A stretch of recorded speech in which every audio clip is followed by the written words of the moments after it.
Hello everybody, it is DireGoth003 and today we're going to be going over the UFC's pound for pound ranking, the men's pound for pound top rank. And the problem with it, I think, so before I started this video I wrote down my official list of who should be the pound for pound ranking and what it should look like, but mainly it's like a freaking social media popularity contest, because if the UFC is ranking this themselves and they're looking at like the fights and the resumes and the losses, it's abysmal how the ranking is, because Charles Oliveira does not deserve number 6. Tom Aspinall does not deserve number 14. Max Holloway does not deserve number 12. Alexander Pantoja does not deserve 10. Sean Strickland and Sean O'Malley do not deserve their spots. I'm not saying they don't deserve it in a rude way. I'm saying they should be higher. Charles Oliveira over Sean O'Malley, who's champion, who knocked out Aljamain Sterling. Sean Strickland, who dominated Israel Adesanya. Alexander Pantoja below Israel Adesanya, he got 50-45. Usman above Aspinall, who's the interim heavyweight champion. I mean, come on. In my opinion, Kamaru Usman should be number 15. Honestly, he's on a 3-fight losing streak. In terms of recency biasness, because it's kind of what it is. Islam's number 1 because he defeated Alexander Volkanovski twice. Once by decision and once by KO. Sure, let's pretend he lost the first one, and then he comes back in a rematch and knocks him out for his belt. He still would deserve number 1 in my opinion. He knocked out Alexander Volkanovski. And that's why I say it's a little bit of recency bias, and I don't think that's a bad thing. I think it's good. We use recency bias to determine what would make a good list. Number 15 definitely should go to Kamaru Usman because he's on a 5-fight losing streak. Not 5-fight. Forgive me. I keep thinking number 15. Okay. I'm going to stop blabbering. Here's my official list. Number 15 should definitely go to Kamaru Usman. He's on a 3-fight losing streak. He lost by knockout, and he was winning 29.5 minutes of that fight. But he was knocked out. He got knocked out fine. He got bumped from number 1 pound for pound, headshot dead. Okay? But then he goes for a rematch, and he loses the rematch. And I thought he lost 3-2. Honestly, 3-2. His legs were getting chopped up. He got wobbled with 2 big knees in the clinch. Those body kicks were hurting him. There was a head kick, which didn't land flush, but he would not let his hands down for crap. He was so scared of the head kick, all he was doing is blocking his head the whole time. That's why he was beat decisive. I thought decisively Leon won. I thought it was clear cut for Leon 3-2. Because Usman just wouldn't let his hands down. He was getting kicked in the legs and the body so much. I think Leon was trying to set up that knockout and he couldn't get it. But he wobbled Usman with a knee. So I think 15 would go to Kamaru Usman. Number 14, Israel Adesanya. He lost to Alex Pereira. Yeah, he knocked him out in the rematch. But then he lost you can't even say close. I don't think there's any part in that fight where Sean Strickland felt like he was in danger. I'm just guessing. That's my opinion. I wasn't Sean Strickland. I'm not him. But I think Sean Strickland, he dominated Israel Adesanya 50-45. Honestly, if you want to, you could say 50-44 or 50-40 maybe. Okay, maybe not that crazy. But I mean, number 14 goes to Israel Adesanya. He's 1-2 in his last 3. I think number 13 should go to Aljamain Sterling.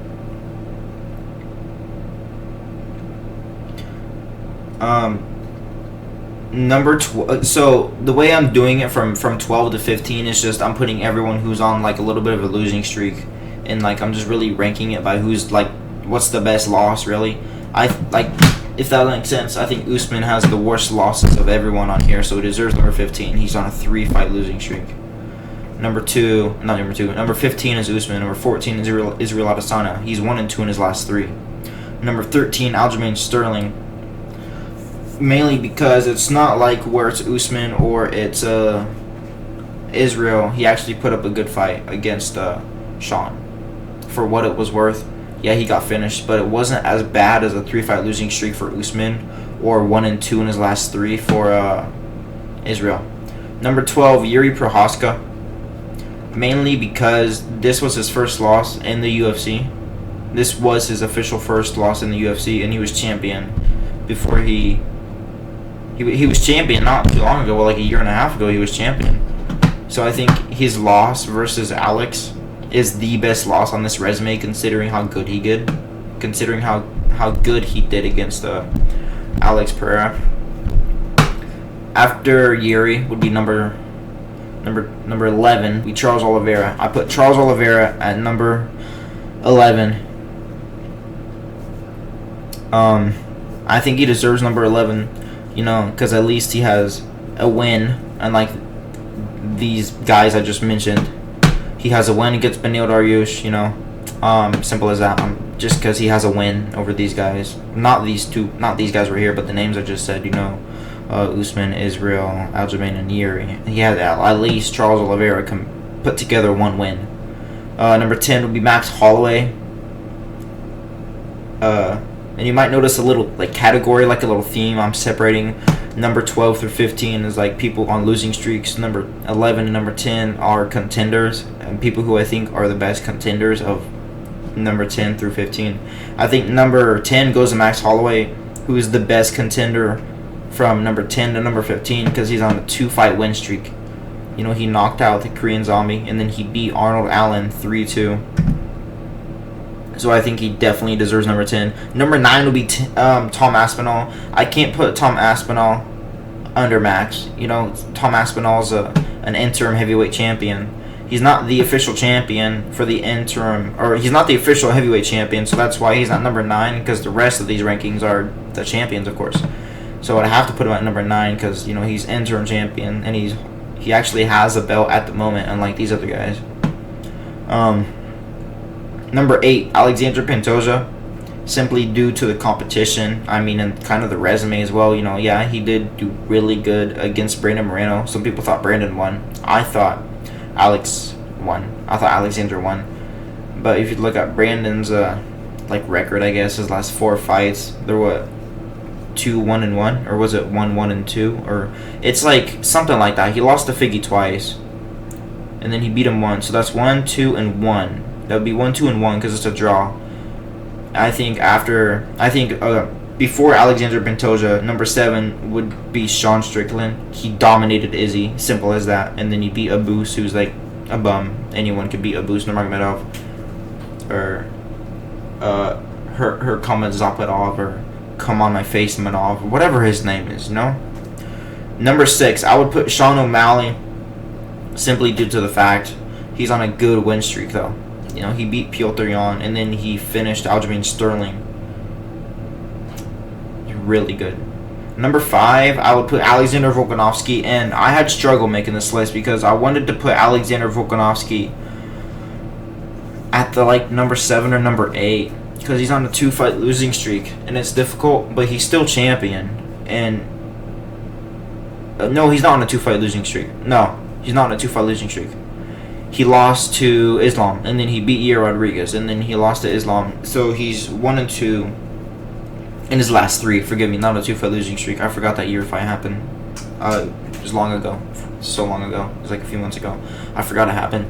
But I just cannot put myself in the position to put Alexander under Sean O'Malley or under Strickland, because I know he's 1-2 in his last 3. But he's fighting Islam of all people, so I'm going to give him some leeway. So number 5 would be Alexander Volkanovski. Number 4 would be Leon Edwards. I'm going to keep Leon at the 4. Well, because he knocked out Usman, and then he beat him in a rematch decisively. I thought he won easily 3-2. Number 3, in my opinion, goes to John Jones, and I know it's going to sound controversial because people will say he's either 1 or 2. He's not 3, he's not 5, he's not 10, he's not 15,275,304. He's got to be in the top 3 at the least, top 2. I put him at number 3, and I'm going to say Alex Pereira is number 2. The reason Alex Pereira is above John Jones, he is a champion. He was just middleweight champion. He beat Israel Adesanya, and then he beat Jan Blachowicz, who Izzy could not beat. Izzy, I think, got dominated. I thought it was 4-1 Jan, 4-1 Jan, or maybe 5-0 Jan. I don't think Izzy did anything in that fight where he looked good. And then number 3, I would put John Jones. If we're looking at the level of competition, most heavyweights don't have a lick of grappling. Ciryl Gane. I call him Cyril. It's not Cyril. It's not Cyril Gane. It's not Cyrus. It's Cyril because he got folded in half like a cereal box, and then he got submitted. I think John Jones deserves the number 3 spot because I think Alex just fought more recent, better competition. He beat Israel, he beat Jan, and he beat Yuri. He beat Yuri, who beat Glover, and Glover beat Jan. I'm not trying to use some MMA math, but I'm just trying to explain why the competition, I think, is the better record for Alex, and he deserves to be over Jones. Like, if he lost to Yuri Prohaska, I would say I'd put him at like the 4 or the 5. But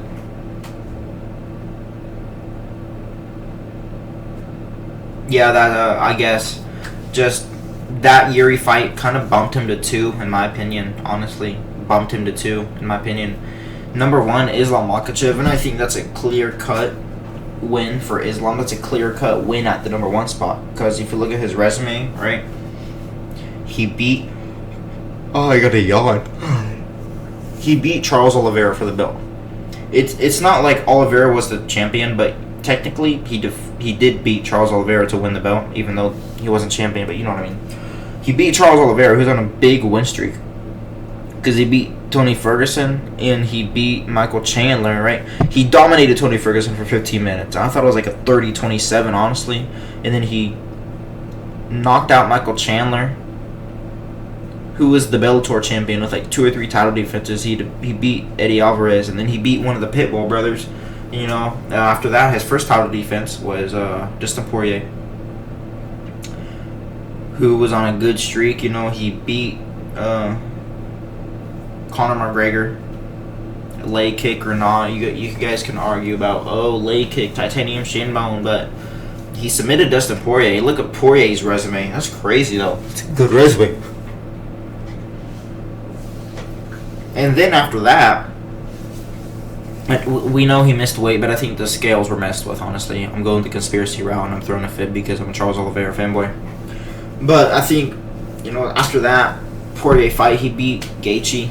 And everyone was doubting Vera. Everyone was doubting Vera the whole time. And he not only dropped Charles. No, he not only dropped Gaethje, but he submitted him. And then, yeah, he lost to Islam. Pretty dominantly, people would say. I disagree. I don't think it was dominant. I don't want to say it was competitive, but it wasn't dominant. And then he beat Beneil Dariush. He not only beat him, he finished him with a head kick. Rest in peace, Beneil's forehead. But he knocked down and almost knocked out Beneil Dariush.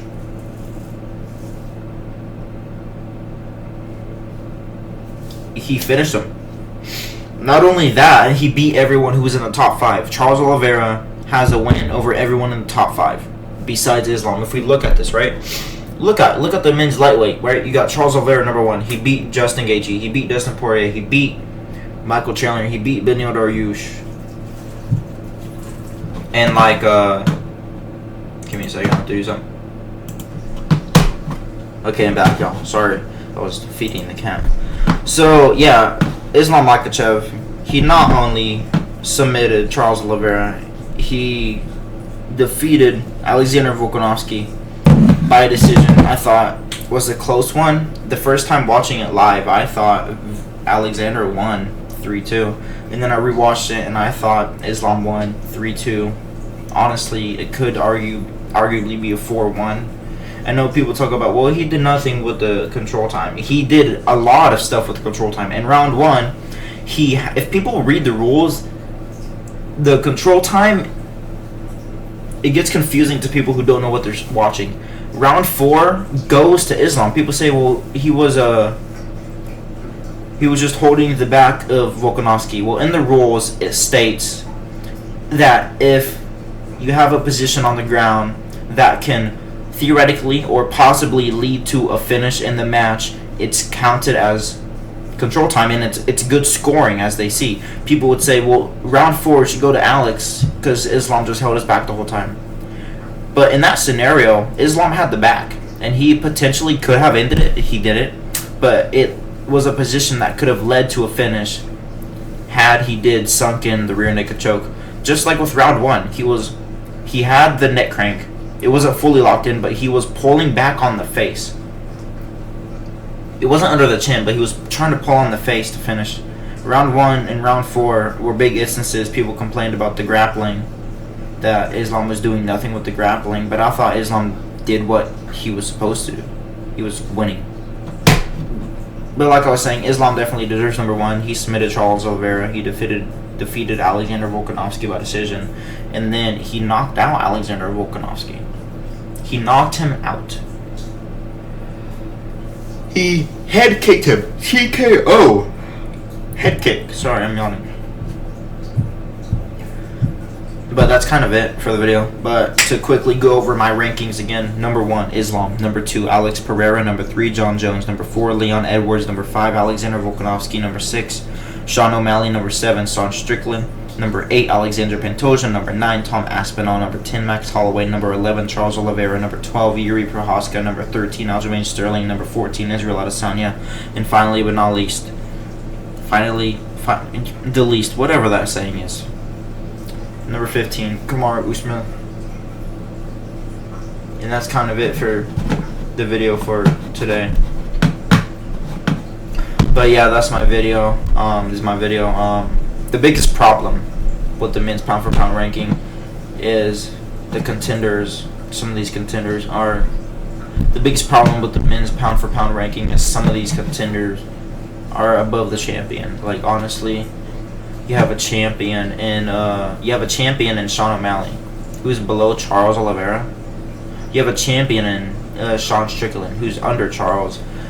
You have a champion, Alexander Pantoja, who's below Israel but above Aljamain. Like, how are you gonna sandwich him in between those two? Put Pantoja in freaking 8. Put Israel at freaking like 14. Like I said, he's 1-2 in his last 3, and he got dominated in his last fight. He does not deserve to be freaking number 9. If anything, number 9 really should be Tom Aspinall.